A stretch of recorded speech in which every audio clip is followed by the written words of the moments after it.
Hi, I'm Dave Polson. I work at a Center for Environmental Journalism at Michigan State University, where I teach all kinds of people how to better explain science and research. In another lesson, I explained why we should write short.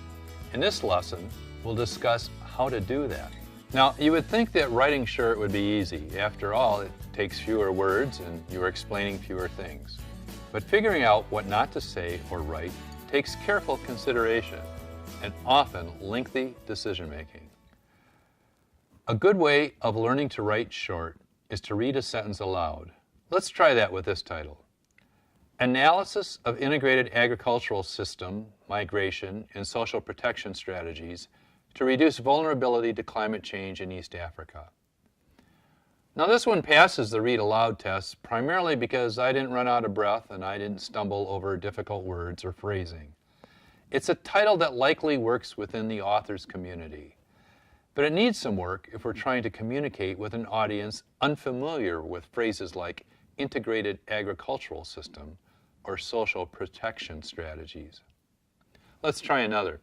Cell phones as a lifeline for African beekeepers. Now I like this one, and not just because it's short. I like it because it makes the reader wonder, what in the heck do cell phones have to do with keeping bees? And the only way to find out? Keep reading. Now that's an effective title. When you do stuff like this, it can become a bit of a game. Start with a sentence and challenge yourself to make it as tight as possible without changing what it communicates. Let's try a few of those.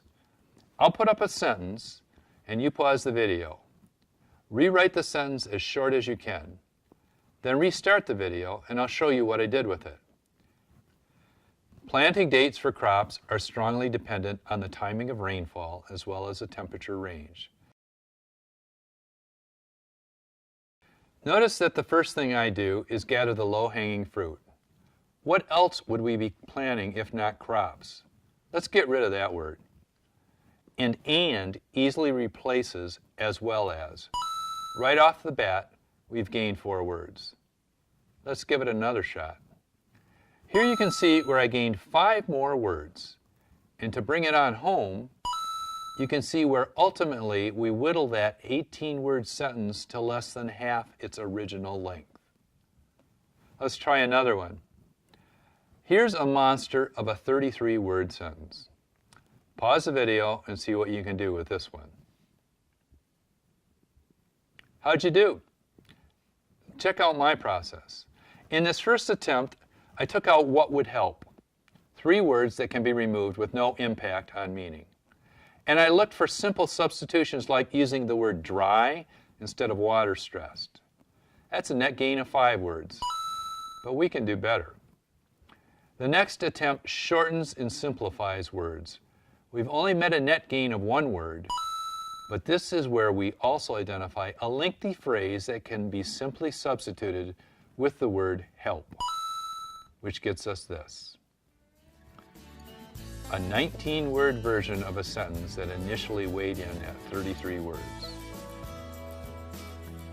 Tightening writing, eliminating words, is just a skill, and like any skill, it takes practice.